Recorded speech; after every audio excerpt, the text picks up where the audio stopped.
Boa noite a todos. Olha, eu chego a estar emocionado porque, assim, há 4 anos a gente chegou aqui em Campo Grande e muita coisa tem acontecido nesses 4 anos, né? Mas eu considero hoje esse momento um momento especial, por vários motivos. O primeiro deles é ver essa casa cheia, né? Isso é uma coisa que é muito bom a gente ver. Logo que nós chegamos aqui, fomos acolhidos pelo seu Girofel aqui no Instituto de Cultura e hoje, com a presidência do João Batista, o Instituto de Cultura já se transformou num local não só para a cultura espírita, mas também para a ciência e para a justiça, já que a AME e a AGE estão sediadas aqui junto com o Instituto de Cultura. Então, essa fraternidade que é própria da mensagem espírita, né, e que nós estamos tentando colocar em prática nas nossas atividades como espíritas, né, no movimento espírita, e ver todo mundo junto assim, é sempre uma alegria muito grande, né? O seu Carlos, da Arquitécnica, receber de novo, ter o privilégio de ter a prece da Dona Maria Garcia antes da minha palestra, a música do João. Então, eu já estou feliz, já posso desencarnar feliz. Vocês que não sei se estão muito felizes com o título da palestra, né? Porque eu nem coloquei o título inteiro quando a gente divulgou, que era para não espantar o pessoal, né? Mas eu vou explicar e vocês vão ver que é simples. A verdade é que essa palestra a gente fez num congresso médico espírita que aconteceu em Belo Horizonte, né? No congresso do Departamento Acadêmico da Associação Médica Espírita do Brasil. E a gente está levando, na verdade, é uma hipótese, é uma teoria sobre a etiopatogenia. Então, o que é... Bom, vamos começar. O que é o câncer? Câncer não é uma doença, é um conjunto de doenças que tem como característica comum a perda de ordem das células. Então, qualquer um dos tecidos que formam o nosso corpo, eles podem apresentar algum tipo de tumoração, que a gente chama de neoplasia. E essas tumorações, elas são crescimentos anormais dessas células. A gente tem os tumores benignos e os tumores malignos, né? Na verdade, é a mesma coisa, só que o que muda é que nos tumores benignos, as células se multiplicam mantendo a sua orientação original. Elas só crescem em volume. E as células malignas, elas não só crescem em volume, como elas perdem as características das células que as originaram. Então, elas são células rebeldes, entre aspas, né? Depois da apresentação, vocês vão ver que, na verdade, eu não considero essas células rebeldes, elas são células órfãs, desamparadas, né? Tá bom? Então, isso é o câncer. E o que é etiopatogenia? Etios é causa, patos, doença, e gênesis, origem. Então, a etiopatogenia é aquilo que causou a doença, né? O mecanismo ou a causa principal de determinada doença, tá? E o que a gente vai apresentar aqui não é uma teoria médica sobre o câncer. A gente já sabe muita coisa em medicina sobre o câncer, as suas causas, né? Avançamos muito com relação a isso. E hoje a gente já sabe que tem causas genéticas, tem causas ambientais, né? Vários fatores que provocam câncer, como o tabaco, por exemplo, e por aí vai. Só que nós sabemos também em medicina que todas as doenças, elas têm um fator predisponente e um fator desencadeante. A verdade é que a gente precisa ter essas duas coisas para determinada doença aparecer. Então, se você tem um fator predisponente, como o genético, por exemplo, para ter câncer, e isso já existem vários genes identificados para isso, que nós chamamos de oncogenes, existem alguns genes que nós sabemos que estão ligados a determinados tipos de câncer. Vou dar um exemplo. Tem um gene específico lá, o HLA-B29, que é um gene que é causador de câncer de intestino. No começo, a gente achava assim, se tiver o gene, vai ter câncer. Hoje a gente já sabe que você pode ter o gene e não ter o câncer, e você pode não ter o gene e ter o câncer. Então esse gene não tem nada a ver com a doença? Tem. Ele é um fator predisponente. Então, se você tem uma pessoa que tem aquele gene, a chance dela desenvolver o câncer é maior do que a outra que não tem. Mas as duas podem ter. Tá? Não sei se deu para entender. Então, se você, por exemplo, tem uma tendência genética a ter câncer de pulmão e você fuma, então provavelmente você vai ter o câncer, porque você tem o fator predisponente e o fator desencadeante. Então, isso a gente já sabe em medicina. Mas o que a medicina clássica ainda não considera são as causas espirituais. Qual seria a influência, ou pelo menos o mecanismo pelo qual determinado tipo de atitude mental, né, ou determinada herança da genética não física, mas da genética espiritual, dos genes perispiríticos, até que ponto que essa característica pode influenciar no aparecimento da doença. E aí é que a gente comete aí esse abuso de tentar elaborar uma hipótese. Essa hipótese a gente elabora a partir do que a gente aprendeu em medicina e que a gente aprendeu com André Luiz. Tá? Então, vamos lá. O câncer é sempre um problema de células. E o que é uma célula? Tem várias definições em biologia, mas a melhor definição que eu encontrei até hoje foi dada por André Luiz. E ele diz que as células são animáculos infinitesimais domesticados. Eu acho isso perfeito. Primeiro porque são animáculos mesmo. A gente tem alguns animais que são unicelulares, as amebas, por exemplo, as bactérias, né?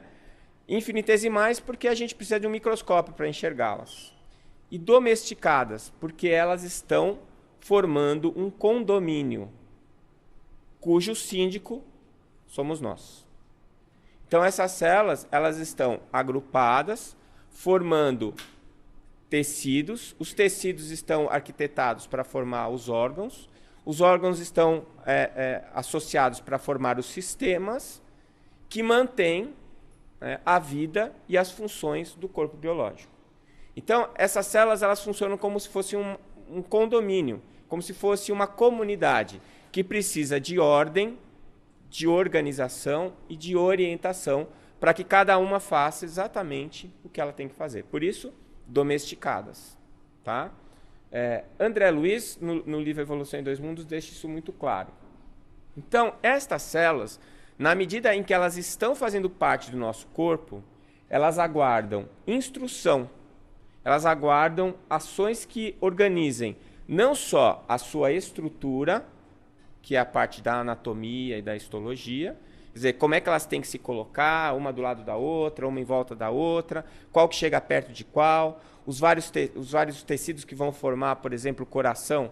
O coração tem vários tecidos que formam o coração, né? O tecido de condução, miocárdio, endocárdio, pericárdio e assim por diante. Todas essas células estão exatamente no lugar que elas tinham que estar e fazendo exatamente o que elas tinham que fazer, que é a função, que é a parte da fisiologia. Então, a anatomia é como se fosse a geografia e a fisiologia é como se fosse a história, né? Para eu saber o que aconteceu em determinado país, eu vou estudar a história do Egito. Primeiro eu tenho que aprender a geografia do Egito. Onde é o Egito, como é que é o clima lá, o que é que tem, como é a economia. Porque aí você consegue montar o cenário e em cima desse cenário você entende o que acontece lá, por que as coisas aconteceram.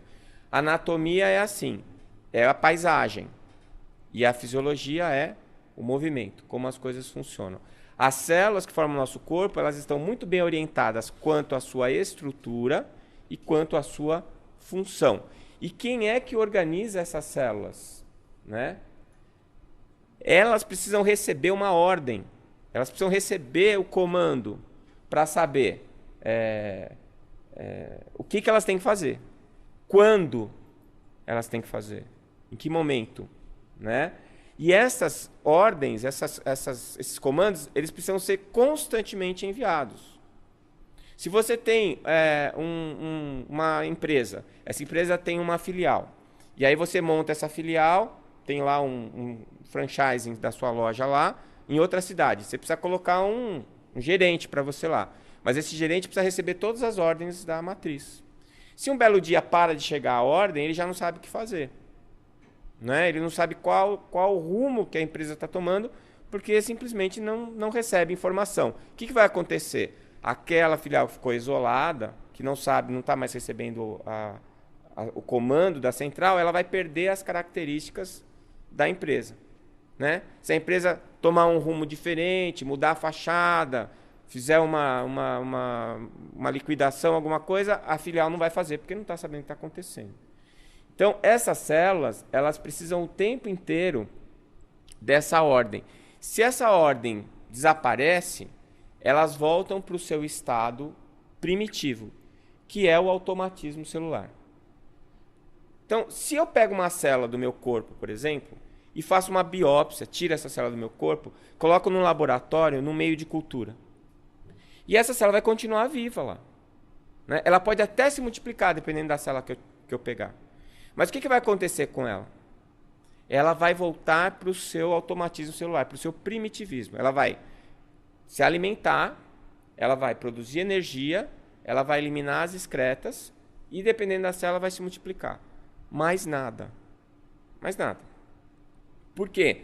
Porque ela não recebe, ela não tem autonomia para fazer nenhuma outra função além dessas que são as funções básicas. E quando ela se multiplica, ela perde a diferenciação.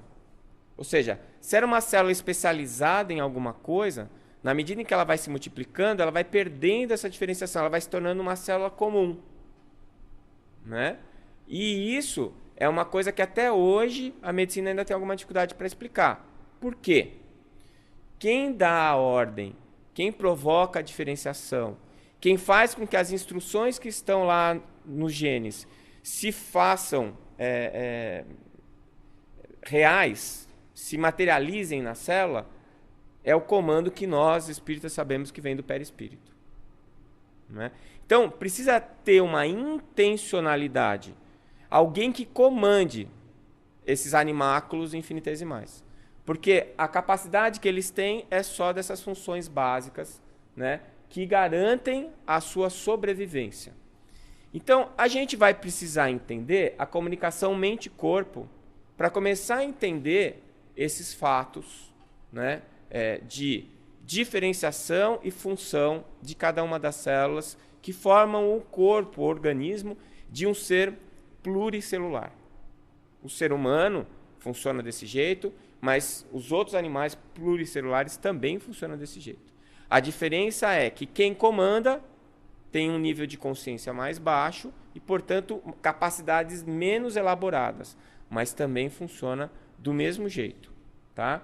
Então, é o que nós temos chamado de interface físico-etérica. Ou seja, se eu tenho um corpo físico, biológico, que tem um sistema, uma aparelhagem muito bem construída, que tem um hardware, né, que é o nosso sistema nervoso central, precisa ter alguém que instale o software. Precisa ter alguém que comande o computador. Se o computador está em casa ligado, instalado o Windows, tudo bonitinho, ele vai fazer o quê? Nada. A não ser aquilo que você programou para ele fazer, ou então alguém tem que sentar na frente do computador e dar os comandos, no teclado, no mouse, para que ele se operacionalize. O nosso corpo é como se fosse um sistema, né? Um sistema computacional, só que é feito de carbono, é biológico, e esse sistema computacional precisa de alguém que o opere. Quem vai operar? Hoje, uma boa parte dos cientistas já fala que é a mente. Ao contrário do que se tem acreditado até hoje no paradigma materialista, que fala que a mente é uma secreção do cérebro. Mas hoje, diante de várias evidências científicas, nós temos um número bem considerável de cientistas que está falando que é o contrário, que a mente é um metasistema. É uma inteligência não física. E esta inteligência é que opera o cérebro e todos os seus sistemas. Então, Mário Beauregard, Candace Pert, Bruce Lipton e uma série de outros pesquisadores têm ido nessa linha. por questões de evidências científicas, não por questões de crenças filosóficas ou religiosas, né? Então, essa interface seria a maneira como essa mente, esse metasistema, se comunica e opera as células, o sistema nervoso e as células, tá? A gente teria aí uma relação de anatomia transdimensional e fisiologia transdimensional. O que seria isso? Quais são essas estruturas que fazem essa comunicação entre o meu corpo físico e o meu corpo espiritual? E como elas funcionam? Então, quais são as estruturas? Anatomia. E como elas funcionam? Fisiologia. Só que transdimensional. Por quê? Porque nós somos seres transdimensionais.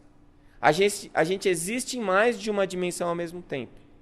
Então, quando eu estou encarnado com o meu corpo físico aqui no plano físico, que o William Tylor chamou de espaço-tempo positivo, eu só estou existindo nesse plano?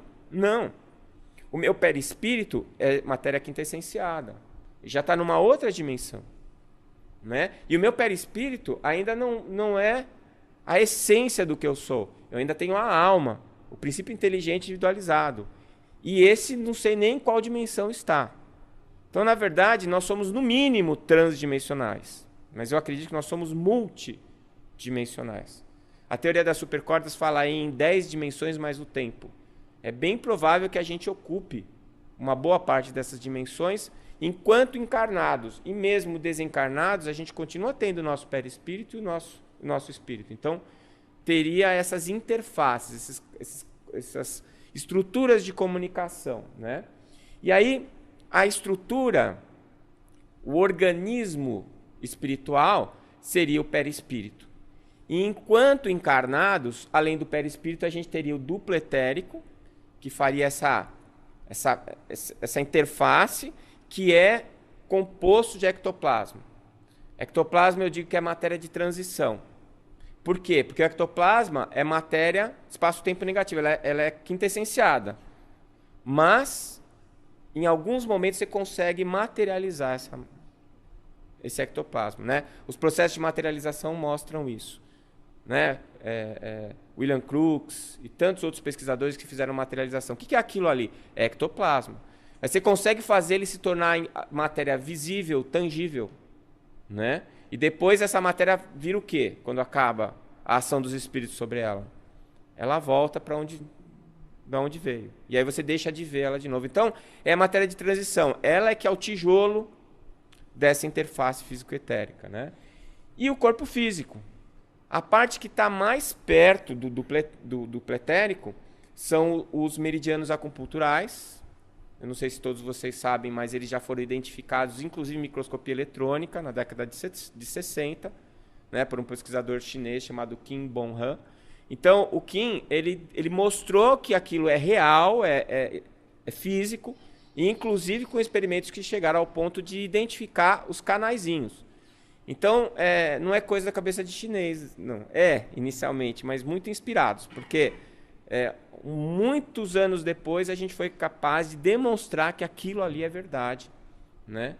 E, apesar de uma boa parte dos médicos não aceitarem, é uma especialidade médica, não é a acupuntura? Então a gente aceita os resultados, mas não aceita as explicações.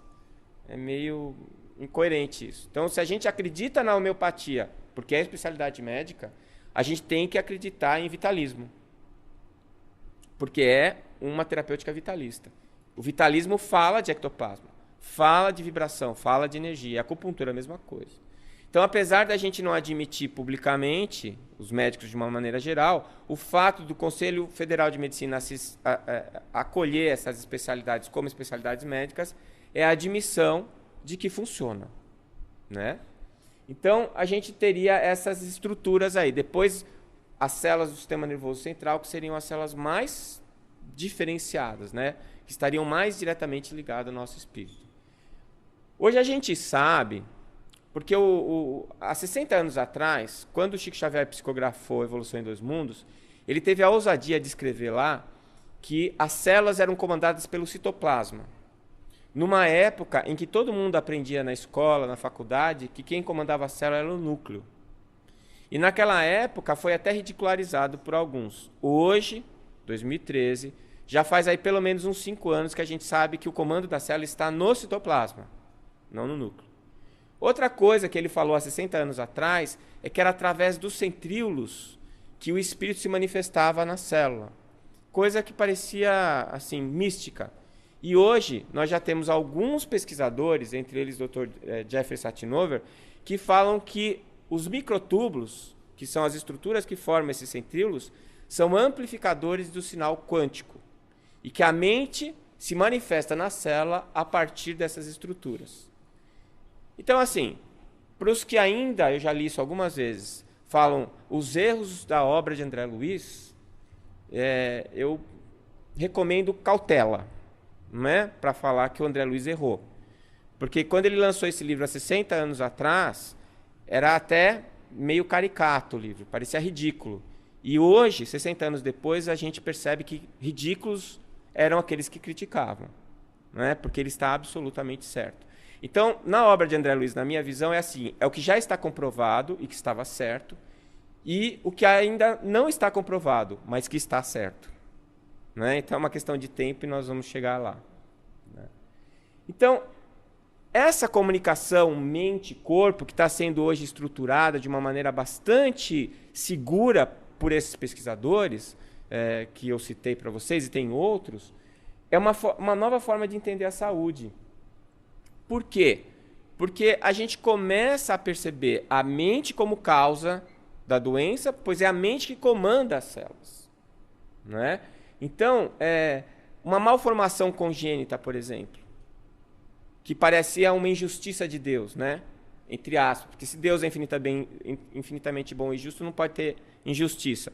Mas se aquele espírito acabou de nascer com aquela criança, como é que ele nasce mal formado? O que aquela criança fez para merecer aquilo? Né? Isso é uma injustiça divina. Não, a gente já sabe pela reencarnação que não é bem assim. Ela acabou de nascer naquele corpo. E se ela está mal formada, é porque o comando mental dela determinou aquela malformação por algum motivo. Né? E o conceito de saúde que extrapola o conceito de doença, biologicamente falando. Hoje, para nós, a Organização Mundial de Saúde fala que doença não é apenas a ausência, saúde não é apenas a ausência de doença, mas o bem-estar biopsicossocial. Bom, nem esse conceito a gente pratica, na verdade. Os médicos hoje, de uma maneira geral, o sistema de saúde hoje, estar saudável é não ter doença. Por isso que quando você está deprimido, você vai no médico e ele fala assim, você não tem nada, vai procurar um psicólogo. Não tem nada porque na cabeça dele, se não é físico, não é nada. Mas é uma pessoa em dificuldades. E nós, espíritas, apesar de nós termos o melhor conceito de saúde que eu já li na minha vida, que foi dado por Emmanuel, que define saúde como perfeita harmonia da alma, nós também não agimos assim quando ficamos doentes. Quando a gente tem uma doença do corpo físico, a gente vai lá procurar o centro para quê? Para ter forças de enfrentar aquela dificuldade? Vai fazer a cirurgia espiritual para quê? Para atingir a iluminação? Não, você vai lá, quer para alguém resolver o seu problema. E você quer sair de lá com o corpo curado. Sem perceber que, às vezes, aquela doença naquele corpo é a sua cura. Então, na medida em que a gente tem o conceito de saúde como perfeita harmonia da alma, é óbvio que a gente tem que continuar lutando pela nossa saúde. Né? O Chico já falou isso, que a gente tinha que cuidar da alma como se fosse acabar amanhã e do corpo físico como se fosse eterno. Então, o veículo que nos é emprestado precisa ser cuidado, tratado, prevenção, tudo isso que a medicina oferece. Mas, no momento da doença, a gente tem que focar a nossa atenção na mensagem que ela está trazendo. Né? Porque mesmo que ela te leve ao desencarne, ela vai te trazer uma mensagem, uma lição que muitas vezes é aquilo que você buscou há muitas e muitas encarnações. Mas, de qualquer maneira, isso daqui já mostra para a gente que quem é que manda, quem é a causa do problema? É o espírito. Né?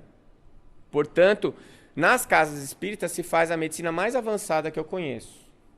Porque todas as formas de terapêutica, elas vão nos efeitos. Mas quando você está na casa espírita, e não é no passe nem na cirurgia espiritual, viu, pessoal? É no estudo e na palestra. É ali que você está fazendo medicina de ponta. Porque se o espírito entrar em harmonia com o universo, o corpo fica saudável. a alma também. E como é que o espírito entra em harmonia com o universo? Amando incondicionalmente. Coisa que a gente ainda faz 2013 anos que a gente já está com a cartilha na mão e ainda não conseguimos resolver. Né? Mas vamos chegar lá. Então, o perispírito é essa estrutura transdimensional e que dá a condição tetradimensional para o nosso corpo. Né? Então, o modelo organizador biológico, descrito pelo Dr. Hernani Guimarães Andrade, ou o corpo biomórfico do Rupert Sheldrake. Então, eu sempre falo isso porque, às vezes, você vai numa palestra, no mês que vem eu vou na Escola Paulista para dar uma aula para um curso de pós-graduação lá. Lá, eu não falo perispírito, eu falo campo biomórfico. E todo mundo acha legal. Se eu falar perispírito, é chique. E se eu falar perispírito, vai falar, ih, lá vem esse espírito a querer doutrinar a gente. Né? Mas se você falar em corpo biomórfico, campo tetradimensional, aí é chique no último, né? E todo mundo aplaude, fala, pô, esse cara tem a manha. Né?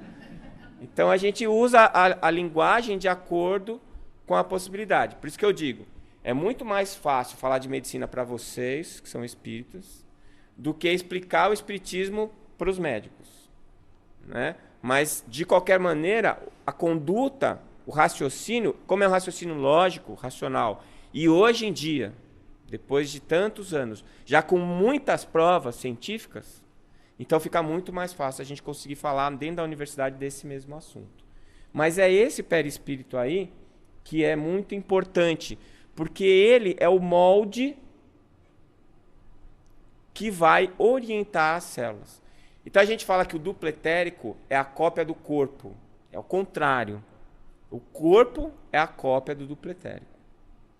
Tá? Então esse duplo etérico, ele é na verdade um molde conformacional. Olha aqui, eu estou falando difícil hoje. É um molde de conformação, de forma. E este molde, ele vai estruturar as células nos seus devidos lugares e vai dizer para estas células em que elas têm que se transformar. Como ele vai fazer isso? Ativando os genes. Então, se você pegar o genoma de uma célula que está no cérebro, de um neurônio, os genes que estão lá dentro são exatamente os mesmos da célula que está formando o músculo da sua perna. Só que uma virou um neurônio, outra virou um músculo. Por quê?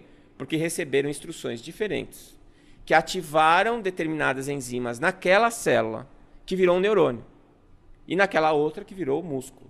E o mais espantoso é que a célula que virou neurônio foi orientada para subir, a célula que ia formar o músculo da sua perna foi orientada para descer. Então, essa distribuição tridimensional da célula, se ela vai para a direita, se vai para a esquerda, se vai para cima, se vai para baixo, se vai para frente, se vai para trás, ninguém na embriologia conseguiu explicar ainda. Por quê? Porque eles ainda não consideraram o campo biomórfico. O Dr. Rupert Sheldrake, que é um biólogo inglês, ele já, no seu livro, ele fala sobre isso. E ele é o primeiro a trazer uma teoria razoavelmente plausível para essa estrutura. Por quê? O corpo biomórfico do Dr. Rupert Sheldrake é o perispírito do espírito. É a mesma coisa. Aliás, eu fiz uma pesquisa para o meu primeiro livro, eu achei naquela época, 99, 25 sinônimos para perispírito. Né? Então é uma coisa já bem conhecida da humanidade. E aí a embriologia é a manifestação destas células orientadas por esse perispírito. Então o perispírito é como se fosse um molde. Vou colocar uma metáfora aqui para vocês irem raciocinando comigo. Como se eu pegasse uma roupa de malha, essa roupa de malha tem a forma de um corpo humano, e eu colocasse uma massa dentro dessa roupa de malha, uma massa de células, e essas células vão se acomodando na malha para tomar aquela forma. Vamos imaginar que essa malha por dentro também tem, cada órgão tem essa malha. E a massa de células vai caindo e preenchendo essa malha e se diferenciando pelo local onde elas estão. E aí aparece o nosso corpo físico. Tá? Então o perispírito é fundamental, porque ele dá informação de estrutura e dá informação de função. Tá? Por isso que a gente fala, se o embrião, né, já começou diferenciação celular, com certeza eu tenho um espírito encarnado lá. Porque senão essas células nunca saberiam que estrutura que elas têm que formar, para que lado que elas têm que ir. Se você fizer um estudo embriológico, você vai perceber, Haeckel já percebeu isso, que toda evolução embriológica do embrião humano, ela repete, se lembra da evolução filogenética. Então a gente começa como uma ameba, que é o zigoto unicelular, depois a gente vai formando, vai parecendo um anfíbio, depois parece um réptil, depois e vai evoluindo o embrião, até que a forma parece um macaquinho, um primata, e depois o embrião humano. Então isso é o aprendizado, né? No dizer de André Luiz, nosso aprendizado por pedaços, né?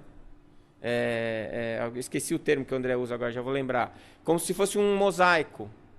E a gente vai aprendendo, cada coisa que a gente aprende, a gente acrescenta e aquilo vai se somando até formar a estrutura que a gente tem hoje, com as capacidades que a gente tem hoje. Tá? Então, ali está o perispírito fazendo isso, né? Até a gente chegar na nossa forma humana atual. E aí, o que é o câncer? Bom, você tem uma célula que está lá, no seu lugar específico, com a sua função específica, desenvolvida para aquilo. E, de repente, essa célula ela começa a se multiplicar de uma maneira desenfreada. Ela perde a noção de estrutura, ela já não sabe mais até onde ela pode ir. Então, é como se ela estivesse vazando, como se ela não soubesse mais o número de vezes que ela tem que se multiplicar. E muitas vezes ela vai se indiferenciando, ou seja, ela regride. Se era uma célula, por exemplo, nervosa, um neurônio, ela começa a regredir para uma célula que já não é mais um neurônio. Por que será que isso acontece? Não é a perda de comando? Não era o perispírito que estava dando forma e função para essa célula? Então, por algum motivo, parou de receber essa instrução. E aí ela perdeu o comando. Ela não está querendo destruir nada. Aliás, ela não tem intenção. Né? Ela é uma forma primitiva. É um animáculo infinitesimal. Só que se você não dá a ordem para ele, ele não sabe o que fazer. Né? Com vitalidade, ele se multiplica, se indiferencia. Então a neoplasia, o câncer, são células desorientadas. Células que perderam o comando. Se esse comando vem do perispírito, onde é que está o problema? No perispírito. Só que assim, né? O perispírito, ele é o quê? É a expressão de quem? Do espírito, da alma. Então, se você está com problema no perispírito, na verdade o seu problema está na alma. E aí, esse problema do perispírito, muitas vezes, ele é compensado e corrigido com o problema no corpo físico. Eu costumo dizer o seguinte, você está diante do espelho, aí você levanta a mão. O que acontece com a imagem do espelho? Levanta a mão também. Quem levantou a mão primeiro, você ou a imagem do espelho? Ou foi ao mesmo tempo? É quase simultâneo, mas você levantou a mão primeiro. Aí a luz bateu na sua mão, bateu no espelho, veio na sua retina transformou aquilo em potenciais de ação, eles foram lá para o seu cérebro, foi para o tálamo disse, olha a imagem, vamos mandar lá para o córtex hospital. Aí veio aqui para a sua nuca e aqui virou imagem. Isso demorou um tempinho. É pouco, mas demorou. Então você levantou a mão primeiro, depois a imagem levantou a sua mão. Só que foi praticamente instantâneo. Alma e perispírito é assim. Por quê? Porque a matéria que forma o perispírito é uma matéria de alta energia, quintessenciada, é fluídica. Então, quem comanda ela é a alma. A alma mudou, o perispírito muda. É instantâneo. Mas quando você tem um corpo físico, esse corpo físico está atrelado ao perispírito. Como se fosse um terceiro espelho. Só que esta matéria que forma o seu corpo físico é uma matéria mais grosseira, com pouca energia. Portanto, ela demora muito para se mover. Então, o que acontece? A alma levantou a mão, o perispírito levanta a mão, o corpo físico vai levantar a mão lá na frente. Por isso que você teve uma doença grave e aquela doença corrigiu o seu perispírito, você pode desencarnar dessa doença mesmo assim. Porque não dá tempo dessa reorganização. Né? E aí também não precisa mais. Porque você estava naquele corpo só para aquilo. Gente, nós não somos daqui. Tem gente que não acredita em alien. Todos nós somos aliens. Ninguém aqui é daqui. Nós estamos aqui. Né? Nós somos deste universo, talvez. Né? Talvez a gente tenha vindo de outro universo, sei lá. Nós vamos saber um dia. Por enquanto, a gente só fica, né, conjecturando. Então, o que vai acontecer aqui? Vai acontecer que um comando errado do perispírito gera uma alteração na célula, de funcionamento. Mas pode gerar também uma alteração de forma, se ocorrer algum problema no perispírito. Então, as células desorientadas quanto à forma e quanto à função é a definição de câncer. Lembra que eu falei para vocês? Tá? Quanto mais indiferenciado o tumor, mais grave é o câncer. O que é indiferenciado? É o neurônio, por exemplo, é a célula mais diferenciada que a gente tem. Ela é uma especialista. Os músculos são células especialistas. Uma célula indiferenciada é uma célula que perdeu a sua especialidade. Ela voltou para trás. Voltar para trás é ótimo, né? Não dá para voltar para frente, mas tudo bem. Ela voltou. Voltou e agora ela é uma célula que não sabe mais fazer o que ela fazia antes. Quando você faz uma biópsia, o patologista vai olhar. Quanto mais aquela célula parece com o tecido do qual ela teve origem, menos grave é o câncer. Ainda tem algum resquício de ordem, de orientação. Mas aqueles tumores em que na célula você não reconhece nada da célula de origem, esse é o tumor mais indiferenciado, é o tumor mais grave, mais agressivo. Tá? Então vejam vocês que é tudo uma questão de ordem, de orientação. E aquela célula, ela se amotinou? Não. Ela se perdeu. Se perdeu no caminho e não sabe mais para onde ir. Então ela se multiplica de maneira descontrolada, perde as características próprias da célula e ela se multiplica de tal maneira que às vezes ela perde até a adesividade do tecido. Aí ela vai ser levada ou pelo sangue ou pela linfa e vai se alojar em outros tecidos, em outros lugares em que ela nem era para ela estar lá. Né? Que são as metástases. Então, essa célula realmente se perdeu. É como se tivesse feito um furinho naquela malha e aquela massa de células que você colocou lá começa a vazar. E aí ela vai escorrer. Primeiro vai crescer, depois vai escorrer. Mas o que acontece é que ela não está mais dentro do campo de ordem. Ela não está mais sob o comando do perispírito. Essa é a minha impressão, tá? Isso é uma hipótese, tá, pessoal? Cuidado. Então, perde a orientação espacial, forma um tumor e forma as metástases quando ela se descola e vai para outros lugares. E perdem a função, é óbvio. Você tem um tumor lá, quanto mais indiferenciado ele é, mais longe da célula original ele está, menor a capacidade dele fazer o que ele fazia antes. Às vezes perde completamente essa capacidade. Muitas vezes acontece isso. O tecido tumoral substitui as células do órgão ao ponto do órgão não trabalhar mais. Não ter células para fazer aquilo que ele fazia anteriormente. Né? Então, na minha forma de ver, eu pensei nessa malha, do perispírito como essa malha, e esse vazamento, esse furo, esse esgarçamento do perispírito seria a causa do câncer. Né? Então, naquele ponto específico, por um trauma no perispírito, eu provoquei um esgarçamento desse tecido, uma ruptura desse tecido. E esse esgarçamento faz com que aquelas células que estão naquele campo de ação percam o controle. E ali elas vão vazar. Ali elas vão perder o controle e vão se multiplicar. E dali elas vão se descolar para formar as metástases. Então você teria lá os traumas do perispírito. Como é que você traumatiza o perispírito? Alguém tem alguma ideia? Pelo pensamento. Qual pensamento? O ruim. O tipo do pensamento ruim. Então, as violências que o nosso perispírito sofre, elas só podem ser causadas pelo espírito que o organiza. Então, não é ninguém que botou azar, fez zika em você e você ficou com câncer. Não é isso. Né? Ah, eu vivi a vida inteira do lado daquele chato e agora eu estou com câncer. Não, a culpa não é dele.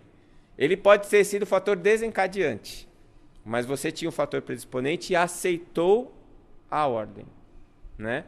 E se isso aconteceu, quem provocou o trauma no seu perispírito? Foi você, a própria pessoa. Então são as violências da alma, né? Aí eu trouxe esse texto aqui para vocês, olha que interessante. Perturbações em prejuízo dos outros plasmam nos tecidos fisiopsicossomáticos que nos constituem o veículo de expressão determinando campos de ruptura na harmonia celular. Quem já leu André Luiz sabe que o texto é dele, né? Então a gente precisa ler umas 10 vezes, às vezes por causa das palavras. Mas o que ele está falando aqui? Perturbações em prejuízo dos outros, ou seja, a sua ação contra outros, plasmam nos tecidos fisiopsicossomáticos, que é o seu dupletérico, o seu perispírito, né? Que é o veículo de expressão do seu corpo, né? Uma ruptura da harmonia celular. Depois ele fala, desarticulado, pois, o trabalho sinérgico das células, nesse ou naquele tecido, aí se interpõem as unidades mórbidas, quais as do câncer. Então, primeiro tem o trauma. O trauma leva ao esgarçamento do tecido perispirítico. Depois, a desarticulação das células que perdem o comando. Então, mais uma vez, né, o Espiritismo nos traz duas notícias fortes, uma boa e uma má. A boa notícia é que todas as suas dores, as suas doenças, as suas dificuldades foram provocadas por você. Portanto, você tem condições de reverter. E a má é que todas as dores, as doenças que você tem no seu corpo foram provocadas por você. E é você que vai ter que consertar. Então, são as duas notícias, a boa e a má, né? Dependendo da maneira como você olhe. Porque era mais legal na época que eu acreditava num Deus que resolvia todas as paradas para mim. E eu pensava assim, eu vou ser bonzinho, eu rezo bastante, peço com fervor, eu sou criança, ele vai me atender, né? Aí depois você vai crescendo e vai vendo que não é bem assim. Mas ainda é confortável para muita gente pensar que o Deus vai resolver o seu problema. E o Espiritismo fala para você, meu amigo, Deus está te ajudando, mas as regras estão colocadas. Quem vai fazer a coisa aí para frente ou para trás é você, né? Exatamente, né?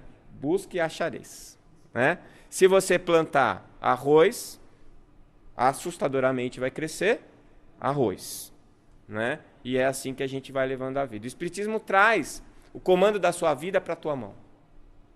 Ele diz, é você que é o cara que vai dirigir. Nós estamos dando as instruções. Siga e vai dar tudo certo. E a gente não segue, né? Então a fisiopatologia, que é o quê? Fisiopatologia. Físio é mecanismo, lembra? Patos, doença. O mecanismo da doença. Então a hipótese é essa. Quem age sobre o perispírito é a alma e ninguém mais. Assim, se houve lesão no perispírito é porque houve ação da alma sobre ele com uma autoflagelação. Então, a gente faz isso o tempo inteiro com a gente. A gente se pune. Aí a tal da culpa, né? Que é o nosso câncer espiritual. É você se sentir culpado, se punir, né? Expiar. E achar que esse é o caminho. Não é. Vai te levar para a evolução. Mas eu não recomendo. Tem um outro caminho mais curto, muito mais bonito, mais legal e que não dói. É o caminho do amor, né? Então, se você percebe o erro e busca a correção desse erro, chamada responsabilidade, o que vai acontecer? Você se recupera no amor. Mas se você se sente culpado e se autoflagela, você vai se corrigir pelo caminho da dor. Então, aí são as duas opções. E a gente vai até o final no caminho da dor. Vai até o final. Vocês acham, por exemplo, que a dona Maria Garcia lembrou dos jovens de Santa Maria. Você acha assim, já existem várias teorias, né, que estaria ligado esse episódio às câmaras de gás da Segunda Guerra. Acho bem plausível. Mas vocês acham, o que vocês acham que aconteceria se, por exemplo, um espírito, ele eu fui nazista na outra vida e matei um monte de gente na câmara de gás. Aí vem o karma e me mata numa câmara de gás. Isso vai provocar a minha correção ou a minha revolta? A revolta. Ué, então por que acontece isso? Acontece porque aquele espírito sente culpa e, apesar dele já ter recuperado o problema, ele se sente necessitado de passar pela experiência para ele se absolver. É por isso que nós vamos ser julgados com o mesmo peso que julgamos os outros, porque o julgador é a gente mesmo. Então, a verdade é que nós precisamos parar de nos autoflagelar. E se mesmo assim vem a doença, é porque aquela doença veio para corrigir determinado distúrbio que nós trazemos ainda em nosso perispírito. Toda vez, contudo, em que nos tresmalhamos na cólera ou na crueldade, contrariando os dispositivos da lei de Deus, que é o amor, exteriorizamos correntes de enfermidade e de morte, que se voltam fatalmente contra nós, pelo princípio inelutável da atração que podemos observar no ímã. Em nossas crises de revolta e desesperança, de maledicência e leviandade, provocamos sobre nós uma tempestade magnética que nos desorganiza o veículo de manifestação. Quem que é o veículo de manifestação mesmo? Perispírito duplo etérico, né? Toda a violência praticada por nós contra os outros significa dilaceração em nós mesmos. Olha o esgarçamento do perispírito de novo. Quem traz essas instruções é Dias da Cruz, no livro Vozes do Grande Além, psicografado pelo Chico, em 57. Então vejam vocês que, apesar de ser uma hipótese, uma teoria que eu estou trazendo, a fala do André, a fala do Dias da Cruz, vai a favor disso. Um pouquinho que a gente entende de perispírito e um pouquinho que a gente entende dessa organização celular, dá para a gente fazer essa ponte. Mesmo que ela não esteja completa, que não explique todos os detalhes, a minha opinião é que a direção é essa. Não porque o Décio acha, mas porque foi o que foi colocado pelo André Luiz. E André Luiz, para mim, é referência bibliográfica confiável em medicina, né? Então, o desamor seria a perda de continuidade do tecido perispirítico pelo trauma causado pelas ações da alma. Só que quem dá a cotovelada na cara do outro é você que dá a cotovelada na sua própria cara, né? Não é você batendo no outro. Quando você acha que está agredindo o outro, é você que está sendo agredido, né? Nós comentamos na reunião na sexta-feira, né, Jônio? É como você tomar o veneno na esperança que o outro morra envenenado. Na hora que você odeia o outro, na hora que você tem raiva do outro, na hora que você quer o mal do outro, você está tomando o veneno e torcendo para ele morrer, né? E ele pode morrer com o veneno? Com o seu, não. Agora, se você falar para ele que você odeia ele e você passar a odiar ele também, aí você está tomando o seu veneno. Mas cada um morre com o seu próprio veneno. Não dá para você exportar o veneno para o outro, né? E isso é uma coisa também que a gente percebe dentro da doutrina espírita com alguma rapidez, mas até a gente colocar isso em ação, né? Talvez mais algumas 10 ou 12 encarnações, vamos ver, né? Então, o tecido fisiopsicossomático que o André Luiz coloca lá, seria o quê? Seria esse perispírito, né? Então, o esgarçamento desse tecido leva à perda de contato com as células que deixam de receber o controle sobre a sua multiplicação, diferenciação e posição, ficando à mercê do seu automatismo. E alimentada pela sua própria vitalidade, ela transborda o modelo organizador biológico, tal qual o sangue transborda do vaso que foi rompido por um trauma. Então, é mais ou menos isso que eu imaginei. Quando você tem um vaso, bate, o vaso rompe, o que acontece com o sangue? Ele vaza. Aí você vai ter lá um coágulo que vai formar. Aquele coágulo forma uma bolinha, que é um mecanismo de manutenção do controle, da homeostase, né? Para você continuar vivo. Se você deixar de coagular, qualquer lesãozinha, você morre de hemorragia. Então seria mais ou menos a mesma coisa, tá? A reparação é a reparação da alma. O corpo físico é o mata-borrão das nossas mazelas. É ele que vai drenar. E a doença muitas vezes é isso. Então, da mesma forma que se organiza um coágulo para estancar a hemorragia e restabelecer a homeostase, o tumor serviria como um coágulo que pretende reparar a área perispirítica agredida e rota, restabelecendo, por uma espécie de cicatrização, a estrutura perispirítica. Então, às vezes, o teu câncer é a tua cura. O teu câncer é o grande passo, o grande salto que você, às vezes, demorou muitas encarnações para chegar naquele ponto. Eu tive um insight uma vez, vendo uma paciente minha, que eu até coloquei essa história no livro, eu acho. Uma paciente minha, jovem, morrendo de câncer de pâncreas. E eu acompanhei ela por um tempo, e quando ela já estava na UTI, entubada, já na fase final, eu cheguei perto dela, ela olhou para mim e sorriu, com o tubo na boca. E aí que eu me dei conta. Às vezes a gente olha para uma pessoa, uma criança com paralisia cerebral, um mal formado, uma pessoa com uma doença genética, e a gente fala, coitado, né? Isso deve ter aprontado na outra vida. Bom, você não aprontou? E aí eu cheguei à conclusão assim, que ele deve estar melhor que eu. Porque eu não conseguiria segurar a onda que ele está segurando. Eu não conseguiria ter as privações que ele está tendo. O que significa? Que ele ainda deve estar na minha frente na sua evolução. Ele está conseguindo resgatar coisas que eu nem sonho ainda em resgatar. Lá na frente, quem sabe, eu vou conseguir chegar onde ele está agora. E eu olho para ele sentindo pena, coitadinho, né? Deve ser um pecador. Né? E nós somos o quê? Né? Oi? Até o exemplo, né? Muitas vezes. Está te dando o exemplo de dignidade, como essa menina me deu aquele dia. Né? Muito bem.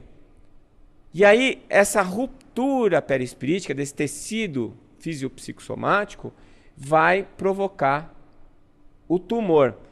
Esse paciente aqui, ele tem uma doença chamada doença de von Recklinghausen. É a doença do homem-elefante. Eu trouxe a imagem para vocês porque não fica muito... Essa imagem que eu trouxe para vocês não fica meio óbvia, como se o perispírito dele tivesse cheio de furinhos, de buracos, e as células vão vazando por esse buraco. Essas células não são malignas, são células benignas. Mas elas estão fora de lugar e fora de função. Não é? Então, será que esse perispírito está íntegro? Provavelmente não.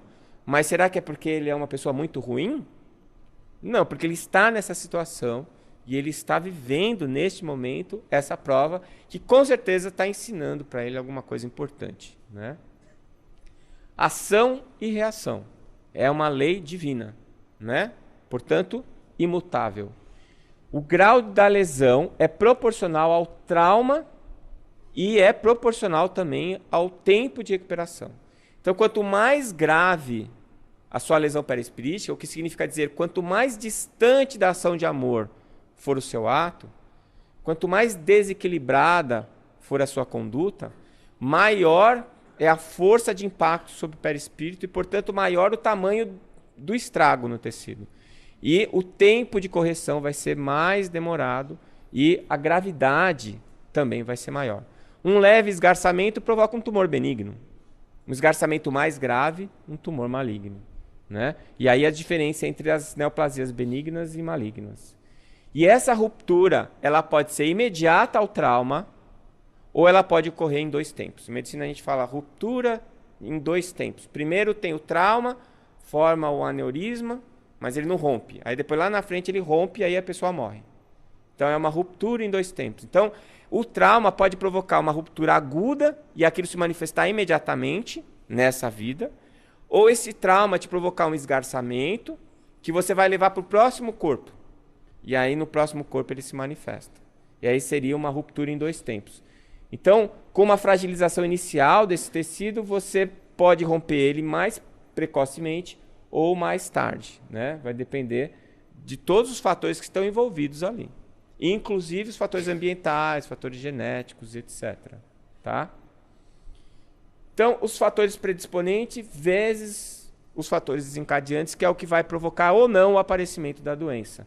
Quem são esses fatores? Os fatores espirituais, que você trouxe da outra vida, a estrutura do seu perispírito, né, nesse momento, o seu grau de consciência sobre isso, que é aquela história, né? Se eu passei uma vida inteira matando todo mundo com uma facada no coração, quando eu encarnar de novo, eu posso nascer com uma malformação cardíaca, ou eu posso nascer cirurgião cardíaco e consertar o coração dos outros. É pelo amor ou pela dor, né? O que é que vai determinar isso? O meu grau de culpa. Como eu me sinto em relação a isso? Se eu me sinto responsável e vou ter uma ação proativa de trabalho, então eu vou lá e vou ser cirurgião. Agora, se a minha reação é de culpa, de lamentação, então eu vou nascer mal formado, né? E aí você tem os oncogenes, que a gente falou, os hábitos, né? Fala assim, eu sou um espírito exemplar, né? Eu estudo, faço todas as reuniões de estudo, tomo passe, então eu posso fumar que não vou ter câncer. Bom, se você acha que você é um espírito exemplar, você já está mal na fita. É a ausência de consciência isso, né? Tá faltando um pouquinho de noção de realidade para você. E ainda você achar que pode agredir o teu corpo, que não vai acontecer nada, isso também é sinal de ignorância, né? Então tem que parar para pensar. Os fatores ambientais, né? Poluição, né? Uma série se onde você está tem muito cálcio na água, você pode ter mais cálculo de rim. Quer dizer, o ambiente ele gera algumas como fator predisponente ou desencadeante de algumas situações. E os infecciosos, né? Eu acredito, pelo número de Aedes aegypti que a gente vê viajando por aí, que todos nós aqui, ou pelo menos a maioria de nós, entrou em contato com a dengue. Só que alguns manifestaram a doença de uma maneira clássica, tiveram que ir para o hospital, outros ficaram com mal-estar e melhoraram, e outros não sentiram nada. Qual foi a diferença? A diferença foi a maneira como você lidou com aquele agente infeccioso. Se você está feliz, está em harmonia, a sua imunidade é boa, você dá conta dos agentes infecciosos e não fica doente. E se a sua imunidade cai, qualquer vírusinho derruba você na cama, né? Então é assim que funciona.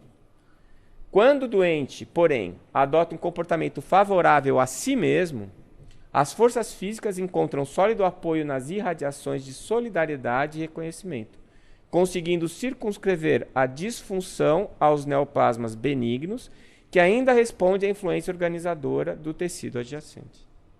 Então, se você traz um esgarçamento do passado, e aí você ainda não conseguiu corrigir o esgarçamento, mas já está ali serzindo, né? Que chama? Então, às vezes vai dar um tumorzinho, mas já não é nem um tumor maligno, é um tumor benigno. Faz um pelotinho lá, você vai no cirurgião, ele tira para você e resolve. Né? Mas isso tudo depende de quem? De você, da sua alma, né? Então, nossas ações atuais podem provocar o esgarçamento do tecido perispirítico, ou então prevenir rupturas em esgarçamentos pretéritos, restituindo lesões do passado. Mesmo que eu encarnei com um problema no meu perispírito, se eu corrijo a minha postura, a minha forma de ver, eu não vou ter que passar por aquilo. Não é lei de talião, não, gente. Não é pão, pão, queijo, queijo, olho por olho, dente por dente.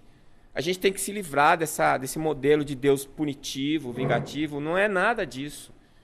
A notícia que o Espiritismo nos traz é bem o contrário. Por isso que é o Consolador. Então ninguém aqui precisa ser temente a Deus. Porque ter medo, a gente tem medo de coisas ruins. Alguém que ame a gente, infinitamente bom e justo, não pode ser temido. Tem que ser amado, né?